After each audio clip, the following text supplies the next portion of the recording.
আমি অনুমতি আনতে আমার সেই কাগজটা টান মেরে ফেলে দিয়েছিল। আমার ইতিহাস মনে পড়ে।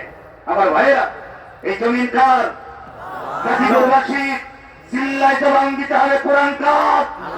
জমিন কার? আসমান কার? আইন চলবে কার?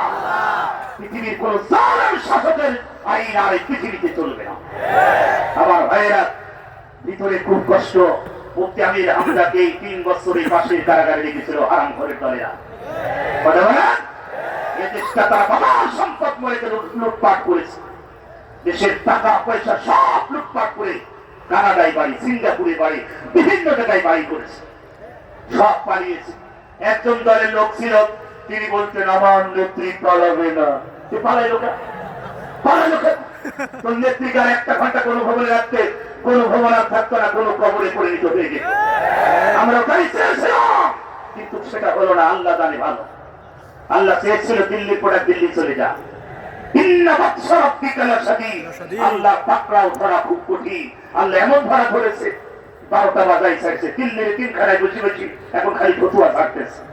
কথা বলেন, দিল্লির 3খানায়। প্রশাসন ভাইদের দৃষ্টি আকর্ষণ করে বলবো, আমি ওই ভাইদের জন্য দোয়া করি, আল্লাহ তাদের পিতা মাতা স্ত্রী সন্তানকে হেফাজত করুক। আর আমার প্রশাসন ভাইরা যারা এসেছেন, আল্লাহ তাদেরকে হেফাজত করুক, তাদেরকে ইসলামের জন্য, দ্বীনের জন্য আল্লাহ কবুল করুক। বলেন আমিন। এই জায়গায় জ্ঞান বেশি হচ্ছে, প্লিজ আপনারা সাইড করেন। হ্যাঁ ভাই, আপনারা প্লিজ সাইড করেন। এত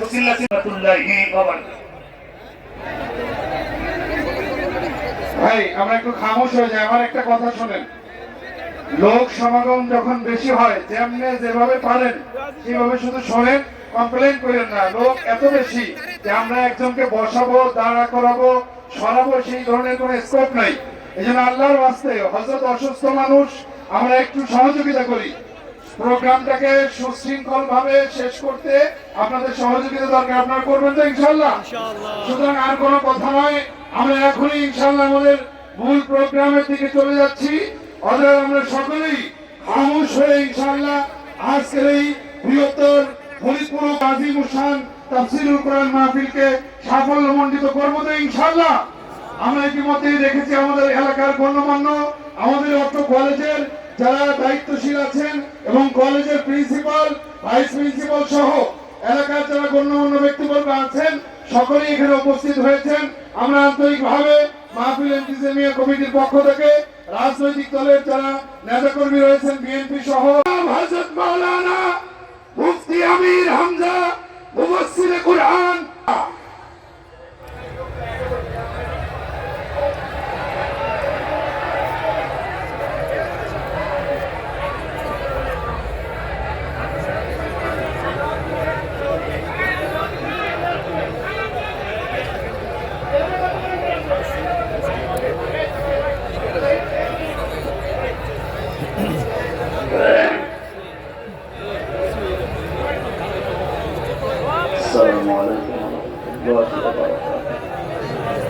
অসুস্থ।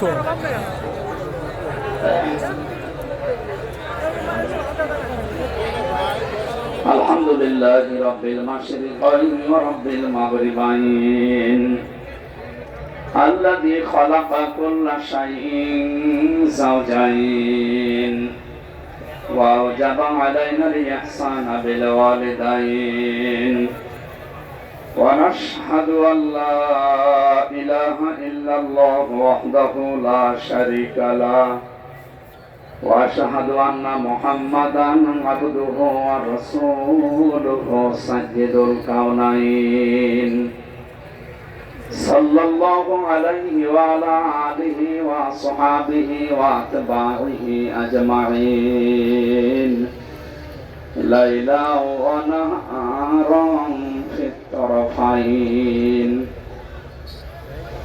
فقد قال الله تعالى في كلامه المجيد وبرهانه التوحيد: أعوذ بالله من الشيطان الرجيم. بسم الله الرحمن الرحيم. ولقد خلقنا الإنسان من سلالة من طين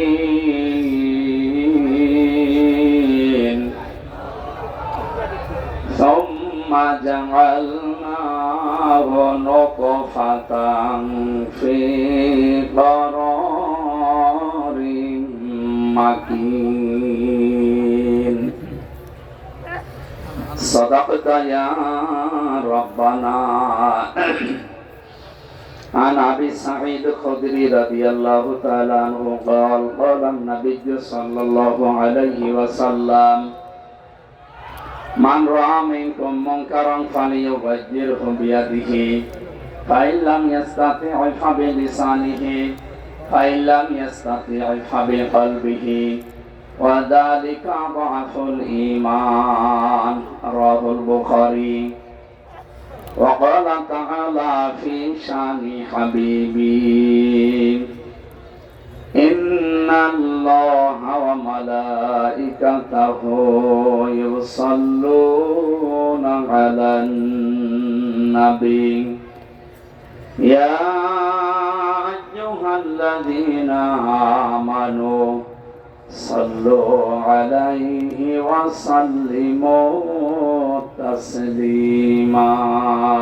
اللهم صل على سيدنا مولانا محمد وعلى آله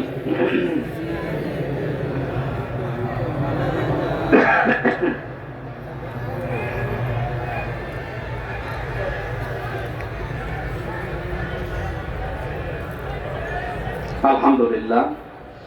বাংলাদেশের ঐতিহ্যবাহী জেলা গাজীপুর কোনাবাড়ি ডিগ্রি কলেজ ময়দানে বৃহত্তর ফরিদপুর ঐক্য পরিষদের উদ্যোগে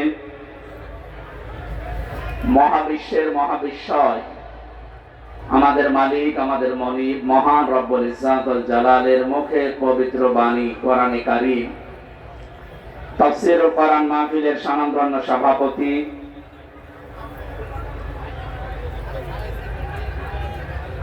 বৃহত্তর ফরিদপুর ঐক্য পরিষদের সম্মানিত সভাপতি বড় ভাই জনাব মোহাম্মদ ইউনুস মিয়া দামাত বারকাতুহুমুল আলিয়া বলেন আমিন। প্রধান অতিথি কোনাবাড়ি থানা বিএনপির সাধারণ সম্পাদক আমার আরাফাতের ভাই আলহাজ মোহাম্মদ বাবুল হোসেন, সম্মানিত অতিথি জনাব আলহাজ সাজ্জাদুর রহমান মামুন ভাই, এখানে আমন্ত্রিত অতিথি জনাব তানভীরুল ইসলাম রাজীব, সম্মানিত উদ্বোধক জনাব আলহাজ আব্দুল বারেক সরকার, সার্বিক ব্যবস্থাপনায় যারা আছেন বিশেষ করে মোহাম্মদ ফরহাদ হোসেন, আজিজুল ইসলাম, সম্মানিত উপস্থাপক মাওলানা শিহাবুদ্দিন বিশ্বাস, এতক্ষণ যারা আলোচনা রাখলেন কোরআন এবং হাদিস থেকে মুফতি মাহবুবুল্লাহ কাসিমি, মাওলানা হোসেন মাহফুজ, মুফতি ওবায়দুল্লাহ, মুফতি আব্দুল সালাম, আলেমদের হায়াতের তারজেমা সিয়াতে কুল্লিয়া কামনা করছি বলেন আমিন। আরো যত মানুষের নাম দিয়েছে এটাতে একটা একটা করে পড়ে দোয়া করি, এমন হয় কিয়ামত চলে আসবে। ভালো, আলহামদুলিল্লাহ, এদের সম্মান মর্যাদা আছে, এই জন্য আপনারা কোরআনের মাহফিলে তাদেরকে অতিথি বানিয়েছেন। মানুষের সম্মান যে বাড়ে কিসে এটা অনেকে এখনো পর্যন্ত জানে না। অনেকে মনে করে জোর করে মনে হয় সম্মান পাওয়া যায়। জোর করলে কি পাওয়া যায় আপনি দেখলেন না? হ্যাঁ, কথা বোঝেন? যারা জোর করে সম্মান পেতে চায়, সামনাসামনি হয়তো তাদের ক্ষমতা তাদের প্রভাব প্রতিপত্তির কারণে মানুষ তাদের সম্মান দিতে পারে, পেছনে যে বরদোয়া করে আল্লাহ এ মরে না কেন? এই এখানে কি সমস্যা? কি দাঁড়িয়ে থাক না কেন ভাই? এই আপনি কোন দিকে থাকেন? এই কথা বলা যাবে না। যেভাবে দাঁড়িয়ে আছেন বসে আছেন যেভাবে আছেন থাকেন, দরকার জায়গা বেশি বেশি শুয়ে পড়ে কথা বলবেন না। পাশে আপনারা জানেন চারটা জেলখানা এখানে, পুরুষের 3টা মেয়েদের 1টা। সবাই এখন আমি জানি এরা শুনতেছে, আমার সাবেক জেলহাজ ভাই যারা আমিও তো 3 বছর এখানেই ছিলাম। জেলে যারা আছে তাদের যে দুঃখ কষ্ট আমি তো জানি। আল্লাহ রাব্বুল আলামিন তাদের কষ্টগুলো যেন লাঘব করে দেন। জুলুমের কারণে যারা জেল খাটতেছে তাদের যেন কষ্ট আরো বাড়িয়ে দেন। ঠিক। হ্যাঁ, কারণ জালেম যারা তারা আল্লাহর মামলার আসামি, তাদের জন্য আমি দোয়া করে করব কি? কিন্তু মাজলুম যারা বিনা কারণে জেলের ভেতরে এখনো বন্দি আছে, আমার শ্রদ্ধাভাজন ব্যক্তিত্ব আছে এখানে, জনাব এটিএম আজহারুল ইসলাম, আতালাল্লাহু উমরাহু ওয়া বারাকাল্লাহু ফি হায়াতি, সকলে বলেন আমিন। এই মাজলুম মানুষটা সহ যত মানুষ এই 4 জেলখানা এবং গাজীপুরের জেলা কারাগারে যত মানুষ আছে, আল্লাহ তাদেরকে যেন সুস্থ রাখে, নিরপরাধ মানুষদেরকে যেন আল্লাহ মুক্ত বাতাসে আবার বের করে দেন। যারা এসেছে আগে শুকরিয়া আদায় করেন তো আলহামদুলিল্লাহ। আলহামদুলিল্লাহ। এই বাম পাশ থেকে কথা আসতেছে কিন্তু ভাই, কোরআনে কারীম শোনার কিছু আদব আছে। এটা তো আর মমতাজের কনসার্ট না। খুব মনোযোগ সহকারে আমাদের এখান থেকে শিক্ষা নিয়ে যাওয়া লাগবে। সুতরাং আমার নিজের শরীরের ওপর থেকে কোনো কিছু যেন অপচয় হয়ে না যায়, কারণ সেইটাই অপচয় করবেন ওটা কিন্তু আর কোনোদিন ফিরে আসবে না। খুব গুরুত্বপূর্ণ জিনিস আল্লাহ শরীরের ভেতরে দিয়ে রেখেছেন। যত খাবার খান, এই খাবারগুলো নির্যাস থেকে পিত্ত রস তৈরি হয়। বিজ্ঞান এখন প্রমাণ করছে শরীরের পেটের ভেতরে যতক্ষণ খাবার থাকবে পিত্ত রস পড়তেই থাকবে। খাবার না থাকলে রস পড়া বন্ধ হয়ে যাবে। আল্লাহ এটা দিয়ে বোঝাতে চায়, বান্দা আমি নিজে অপচয় করি না, এটা তার প্রমাণ।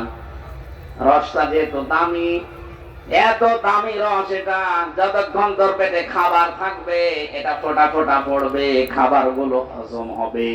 এটা যখন খাবার থাকবে না, পড়লে তো অপচয় হবে। এই জন্য আমি আল্লাহ ওটা অটোমেটিক বন্ধ করে দেই।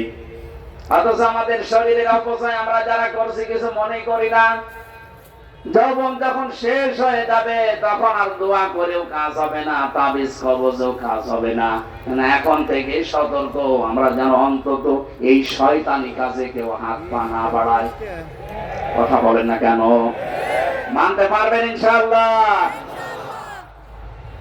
তাহলে আমরা আজকে থেকে শিক্ষা নিয়ে গেলাম, জালেমদের প্রতি যেহেতু আল্লাহর সবচাইতে বেশি টার্গেট, আর নিজে আল্লাহ মামলা দায়ের করবে, নিজে মামলা দায়ের করবে জালেমদের বিরুদ্ধে। এটা সূরা শুরা 25 নাম্বার পারা 6 নাম্বার পৃষ্ঠা 13 নাম্বার লাইনের 42 নাম্বার আয়াতে আছে, ইন্নামাস সাবিলু আলাল্লাযীনা ইয়াযলিমুনান নাস। আল্লাহ পাক বলেন অবশ্যই আমি আল্লাহ মামলা দায়ের করব কিয়ামতের ময়দানে জালেমদের বিরুদ্ধে। মামলার বাদীকে আল্লাহ। আপনি কি টের পাচ্ছেন কি বলছি? মামলার বাদী যত বড় হয় মামলা তত কঠিন হয়। ঠিক। আমার যিনি মামলা দিয়েছিল, যদি এরকম কলিমদ্দি কেউ দিত, 3 দিনও আমার আটক রাখতে পারতো না। কয় টাকা নেবে, টাকা দিয়ে বের হয়ে চলে আসতাম। তো মামলার বাদী এমন জন, টাকা পয়সা দরকার না, ওকে আটকিয়ে রাখবে কে? ধান্দা ছিল তার। মামলার বাদী যেহেতু বড়, আমার মামলা এরকম কঠিন ছিল। এতবার সিএমএম কোর্ট, জজ কোর্ট, হাই কোর্ট কতবার মামলাটা তুলেছে না, জামিন হবে না, কারণ মামলার বাদী সরাসরি রাষ্ট্র। এই জন্য কিয়ামতে যেহেতু আল্লাহ নিজে বিচারপতি, নিজে রায় দেবেন, নিজেই মামলার বাদী। আপনি বলেন তো বিবেক দিয়ে যে আপনাকে জামিন দেওয়ার আর কেউ আছে? অনেক আর কালামানিকের মতো ঘোষ খাবে না। কে? কালামানিক নামে একজন বিচারপতি, একটা অবৈধ বিচারপতি ছিল। ওরা বিচারপতি বললো অন্য বিচারপতির সম্মান হানি হয়, ও চেয়ারটাই পুরা নষ্ট করে ফেলেছে। জনগণ এত রাগ ছিল তার উপরে, কলা পাতায় শুয়েছিল, বিসি উড়ে গেছে। হ্যাঁ, বিসি উড়ে গেছে। ও এখন বউ থেকে কিনা আল্লাহ জানে। আমার এই ছেলে আছে কাশিমপুর হাই সিকিউরিটি 4 নাম্বারে আছে। আল্লাহর ওলি মনে হয় বসে বসে শুনতেছে। শুনতেছে যদি শুনে থাকে ভালো করে শোনেন, আপনি বেরিয়ে দেখবেন আপনার বউ আল্লাহ রাস্তায় চলে গেছে। কারণ আপনার কারণে বহু মানুষ তার স্বামীকে হারিয়েছে। কথা বলেন না কেন? বিচারের নামে প্রহসন করে হাজার হাজার মানুষকে জেল খাটিয়েছে, হাজারো মানুষের জীবন নষ্ট করে দিয়েছে। যার যতটুকু কাজ কারবার আল্লাহ কিন্তু অতটুকু তার উপরে তুলবে। আপনি মনে করবেন না আল্লাহ গাফেল, আল্লাহ ছাড় দেয় কিন্তু ছেড়ে দেয় না।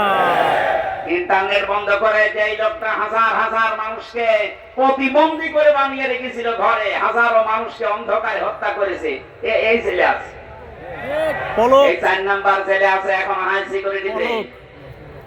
পলক পলক বলছে আমার কমোড লাগবে। তো কমোড আলেমদেরকে ধরে মাটিতে শুয়ে রাখতো, আর এখন কমোড লাগবে।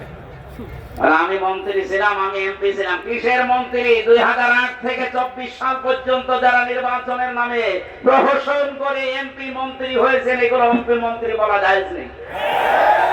যত টাকা ভাতা নিয়েছেন এই কয় বছরে সব ফেরত দেওয়া লাগবে। কিসের মন্ত্রী আপনি? এতটুকু এখন থেকে বলা যায় সাবেক চোর। হ্যাঁ, সাবেক চোর, সাবেক ডাকাত, এটা বলবেন, অসুবিধা নেই। কারণ এরা ভোট ডাকাত, এরা ভোট চোর। এই কথা বলেন না কেন? আর যেন কোনোদিন এই ডাকাত, এই চোর গুলো ঘুরে দাঁড়াতে না পারে, দরকার সারা বাংলাদেশে সব জায়গায় ছবি মেরে দেবে। এগুলো ভোট চোর, এগুলো ভোট ডাকাত।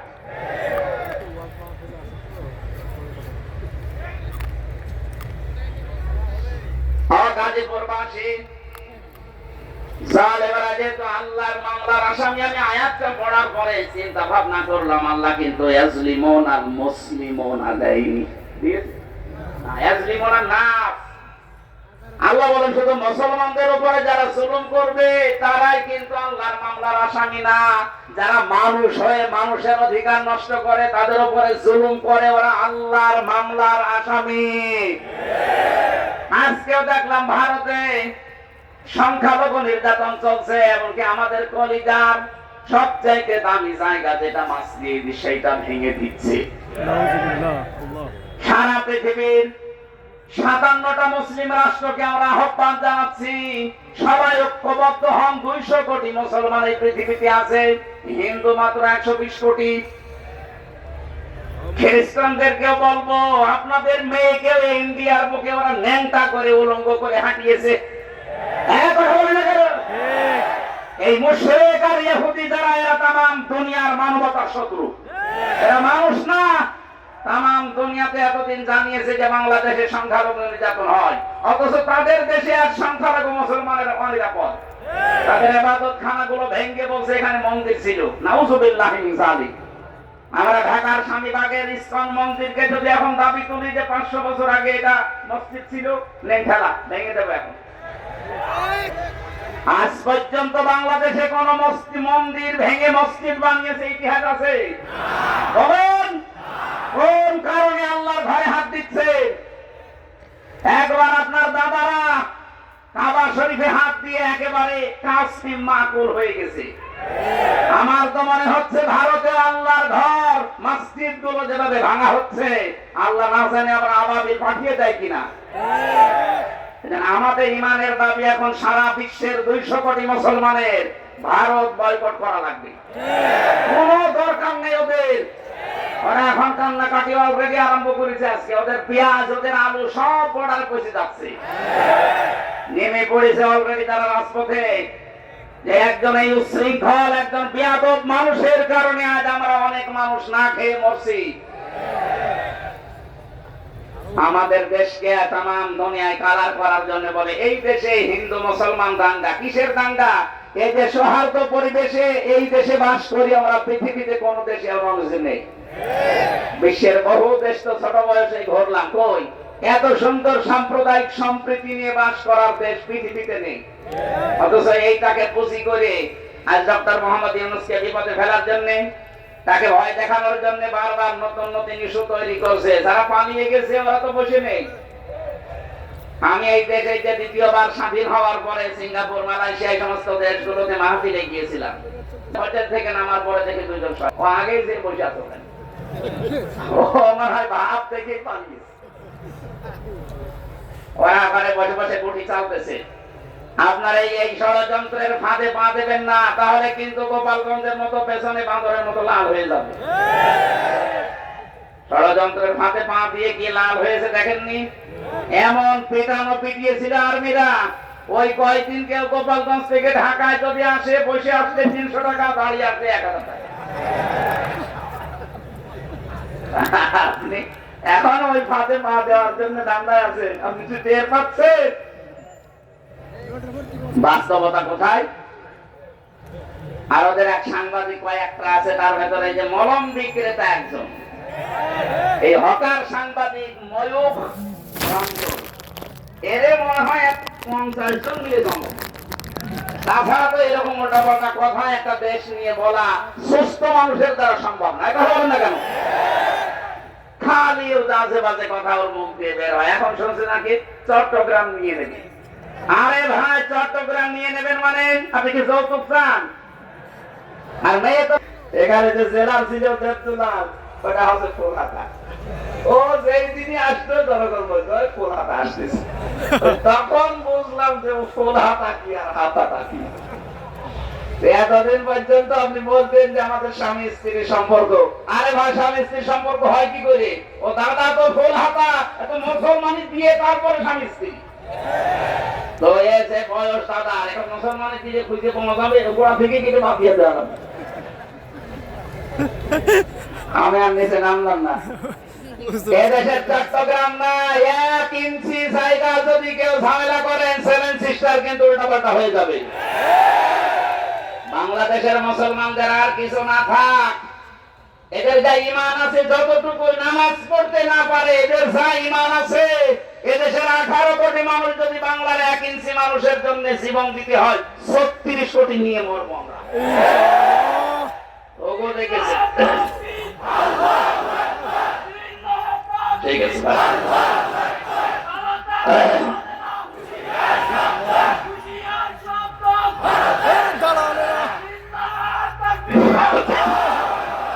ঘোঘো দেখেছেন আপনারা, ঘোঘোর ফাঁদ দেখেননি। 57টা মুসলিম রাষ্ট্র কিন্তু সব এখন এক হয়ে যাচ্ছে। আপনারা এই দুর্বিসন্ধির কারণে, ষড়যন্ত্রের কারণে শেষে বিপদে পড়বেন। আমরা আপনাদেরকেও ভালোবাসি। ভারত আমাদের শত্রু না, কারণ সেখানে আমাদের মুসলমান ভাইরা আছে। কিছু উগ্র আছে, এদের কারণে দেশটা ধ্বংস হয়ে যাচ্ছে। আপনারাও সোচ্চার হবেন, আগামীতে কোন উগ্র যেন চেয়ারে বসতে না পারে। মানুষ হয়ে বসুক, অসুবিধা নেই। এই জন্য যারা মানুষের উপরে আজ তাদের অধিকার নষ্ট করে দিচ্ছে, ধর্মীয় প্রতিষ্ঠানগুলো আপনি ভেঙে দিচ্ছেন। আপনি মানুষ। গোবিন্দ পরমাণিক পর্যন্ত আজকে এই বিবৃতি দিয়েছে যে একই শুরু করেছে।